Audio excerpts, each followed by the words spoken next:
اقبال مرحوم نے فرمایا تھا کہ جدا ہو دین سیاست سے تو رہ جاتی ہے چنگیزی۔ دین کا مطلب ہے کہ انسانیت کی بھلائی، خیرخواہی، اس کی ہمدردی، اس سے محبت، اس کے لیے کڑنا، اس کے لیے قربانی دینا۔ اگر یہ نہیں ہے تو کیا رہ جاتا ہے؟ لوٹ کھسوٹ، مار دھاڑ۔ اتنا ضرور ہے کہ دیش کے عوام اور خاص طور پر مسلمانوں کا مسئلہ ہے وقف کا، تو ان کی جو فکر مندیاں ہیں اس سے کوئی کمپرومائز ہم نہیں کرتے۔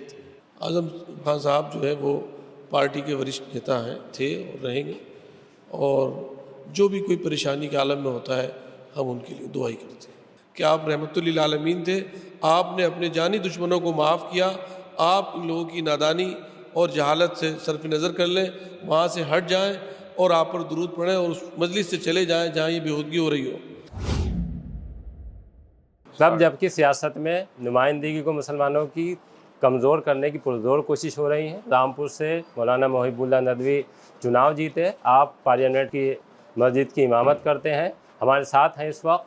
ہم ان سے جو ابھی تک انہوں نے سیاست میں اور امامت میں کس طرح سے تال میل بیٹھایا اس پر بات کریں گے، اور یہ جانیں گے کہ رامپور چونکہ ایک ایسا شہر ہے جو نوابوں سے لے کر اعظم خان تک اور چاقو سے لے کر اگر ہم بات کریں تو وہ ہر میدان میں چرچاؤں میں رہا ہے۔ آپ وہاں سے سانسد بنے ہیں۔ اگر ندوی صاحب جس طرح سے چونکہ آپ امامت سے آئے تھے اور سیاست میں جو تال میل ہے وہ بیٹھ گیا ہے، یا آپ کو لگتا ہے کہ یہ تھوڑا سا مشکل کام ہے؟ نہیں، دیکھیے بالکل مشکل نہیں ہے، کیونکہ اس انسانیت کو جو سب کچھ دیا ہے، انسانیت کا سبق پڑھایا ہے، وہ آخری نبی سیدنا محمد رسول اللہ صلی اللہ علیہ وسلم اور آپ کے فالوورز نے دیا ہے۔ وہ سب امام بھی تھے، آپ کے جو بڑے فالوورز، جن کی مثال گاندھی جی نے بھی جب آزاد ہوا ملک تو یہ فرمایا کہ میں ایسے لوگ چاہتا ہوں جیسے ابو بکر و عمر نے حکومت کی تھی، کہ وہ راتوں کو اٹھ کر کے اپنی عوام اور جنتا کی دیکھ بھال کرتے تھے کہ کوئی بھوکا تو نہیں رہا ہے۔ تو یہ کہنا کہ اگر کوشش کرے آدمی تو ایک امام 24 گھنٹے میں 5 ٹائم وہ عوام میں جاتا ہے، پبلک میں جاتا ہے، ان کے دکھ درد کو بھی دیکھتا ہے، جب جاتا ہے تو سنتا بھی ہے، ملتا بھی ہے۔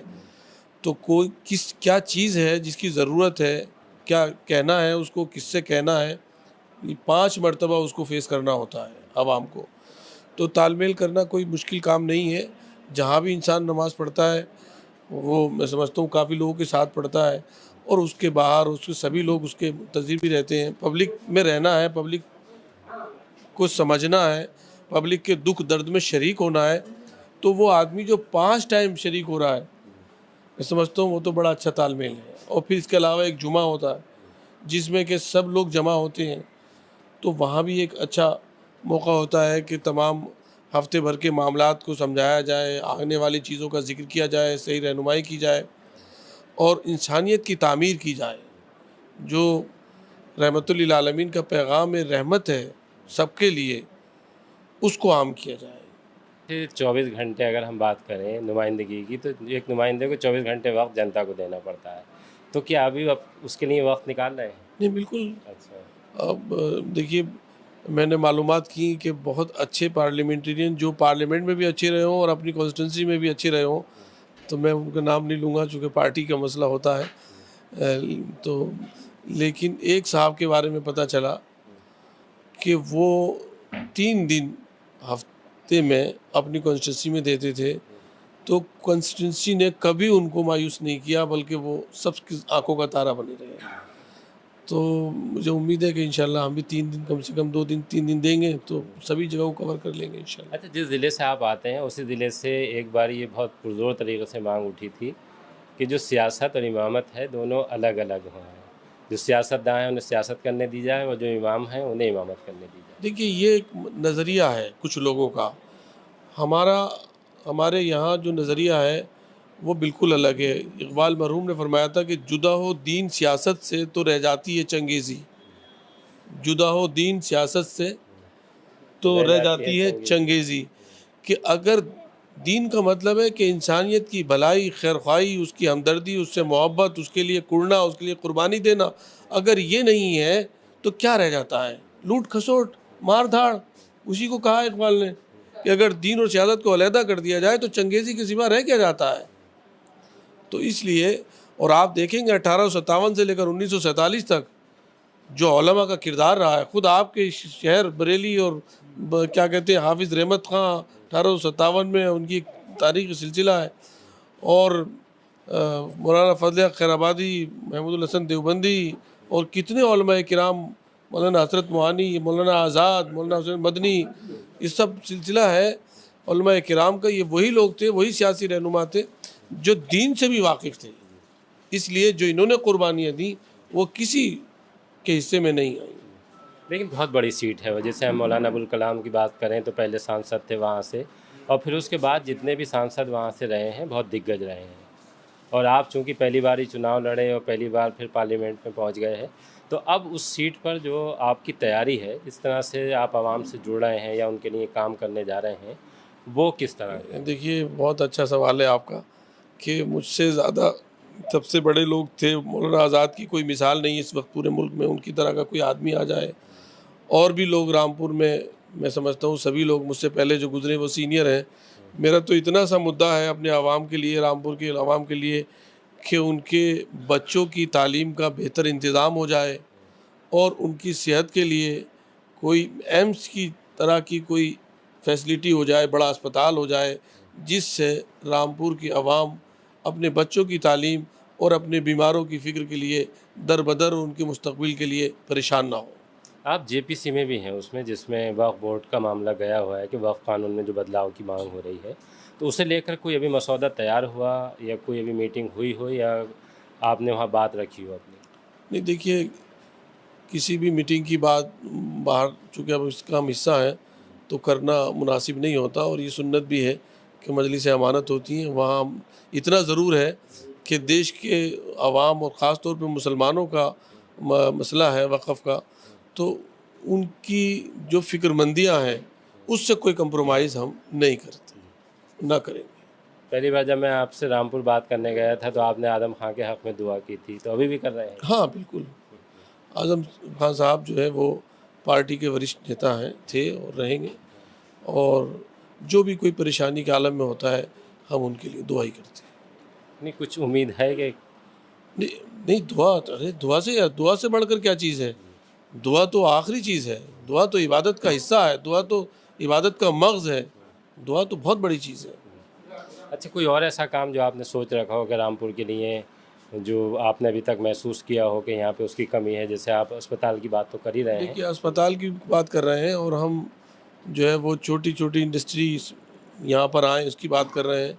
ایک شاہین گروپ ہے، اس کو بھی ہم حیدرآباد جا رہے ہیں اگلے ہفتے، وہ بلا رہے ہیں، ہم ان سے بھی اس پہ چرچا کر رہے ہیں کہ ان کا ایک کوچنگ سینٹر جو فری ہو، اس میں نیٹ اور آئیس کی بچوں کی تیاری وہ کراتے ہیں، وہ رامپور میں شروع ہو. تو ہم چاہتے ہیں کہ رامپور کو ایک ایجوکیشن ہب بن جائے، اور یہ کوشش ہے ہماری. اور چونکہ وہ مراد آباد اور بریلی کے بیچ میں یہ دونوں شہر بہت بڑے ہیں، تو ہم چاہتے ہیں کہ تعلیم کے لیے سکون کی جگہ وہ ہوتی ہے. اور تعلیم کا تو مرکز رہا ہے، لیکن ادھر کچھ سالوں سے تعلیم کی بڑی کمی ہے. وہاں پر انٹر کالج میں اساتذہ نہیں ہیں، اور لوگ افسوس کی بات ہے کہ رامپور کو بھی آج آپ بھی ذکر کر رہے تھے چاقو سے پہچانتے ہیں، جبکہ رامپور میں اتنا عظیم کتب خانہ ہے رضا لائبریری، اس کے نام سے جانا جانا چاہیے، ٹوپی کے نام سے جانا جانا چاہیے، اور اتنے بڑے بڑے لوگ وہاں پیدا ہوئے ہیں ان کے نام سے جانا جانا چاہیے. گاندھی ٹوپی تک رامپور بنی ہے. جی جی بالکل. رامپور ایک تہذیب کا مرکز رہا ہے، اور انشاءاللہ مجھے امید ہے کہ وہ اپنی تہذیب کو دوبارہ کیا ہے، لیکن اب اس میں کچھ پانی ڈالا جائے گا تو جو سوکھ رہی تھی چیزیں وہ اب انشاءاللہ ہاری ہو جائیں گی. 2-3 مدعے ایسے ہیں کہ جس میں مسلمانوں میں بے چینی ہے. ایک نبی کی شان میں گستاخی کا معاملہ ہے کہ لگاتار ہو رہی ہے، دوسری طرف ماب لنچنگ بھی، تمام طرح کی چیزیں سامنے آ رہی ہیں.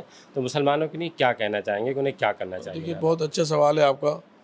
دیکھیے نبی پاک علیہ الصلاۃ والسلام کی شان میں گستاخی کرنے والے آج سے نہیں ہیں. آپ کی زندگی میں ہی آپ کے ساتھ میں کون سی ایسی کمی تھی جو نادانوں نے نادانی کی بنا پر، جاہلوں نے جہالت کی بنا پر آپ کے ساتھ میں کی. لیکن کیا ہوا کہ سب سے زیادہ دردناک واقعہ نبی پاک علیہ الصلاۃ والسلام کی زندگی میں نہیں بلکہ نبیوں کی تاریخ میں سب سے زیادہ دردناک واقعہ جو آپ کے ساتھ پیش آیا وہ طائف کا واقعہ ہے کہ جس میں آپ کے سر مبارک کا خون بہہ کر کے آپ کے نالین مبارک تک آ گیا اور آپ بے ہوش ہو کر گر گئے تھے، اور جب آپ کو ہوش آیا ایک باغ میں غلام لے کر گئے آپ کو، تو فرشتے حاضر ہوئے اور انہوں نے کہا کہ آپ اللہ نے بھیجا ہے ہمیں، آپ جو حکم فرمائیں وہ اس بستی والوں کا علاج کر دیا جائے اور ان پر عذاب. تو آپ نے فرمایا کہ نہیں، میں رحمت للعالمین بنا کر بھیجا گیا ہوں، مجھے امید ہے کہ ان کی نسلیں جو ہے میری دعوت اور میرے پیغام اور میرے درد کو، انسانیت کو سمجھیں گی. اور چنانچہ یہی ہوا کہ آپ نے جن کے بارے میں فرمایا تھا انہی نسلوں نے جو ہے آپ کے پیغام کے جھنڈے کو اٹھایا. تو اور ایسے ہی کئی مرتبہ مکی دور زندگی تو پورا 13 سال تک وہ جوخم بھرا رہا، چونکہ یہ ربیع الاول کا مہینہ ہے اور آپ کا سوال بھی، اور آپ کی شان میں گستاخیاں کی گئیں لیکن آپ نے ان کو معاف کیا. اور میں آپ کے چینل کے ذریعے سے بھی اپنے تمام ان محبت کرنے والے تمام لوگوں سے، چاہے وہ مسلم ہوں یا نان مسلم بھی حضرات بے حد بے پناہ محبت کرتے ہیں اللہ کے رسول صلی اللہ علیہ وسلم سے، ان کو بھی برا لگتا ہے اور وہ بھی جو ہے کبھی کبھار اپنی جان تک دے دیتے ہیں. ایسی ہزاروں مثالیں دنیا میں موجود ہیں. ان سب کو یہ پیغام دینا چاہتا ہوں کہ آپ رحمت للعالمین تھے، آپ نے اپنے جانی دشمنوں کو معاف کیا. آپ ان لوگوں کی نادانی اور جہالت سے صرف نظر کر لیں، وہاں سے ہٹ جائیں اور آپ پر درود پڑھیں اور اس مجلس سے چلے جائیں جہاں یہ بےہودگی ہو رہی ہو.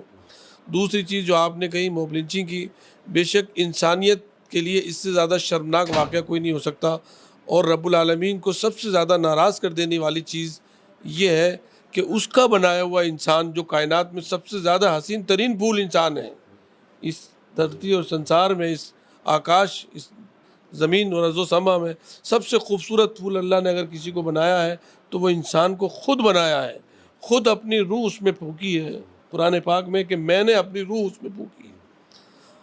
ایک کمہار کی دکان سے اس کا سامان لے لیجئے، خرید لیجئے، آپ نے پیسے دے دیے، اب اس کی دکان کے سامنے توڑ کر دکھا دیجئے اسے.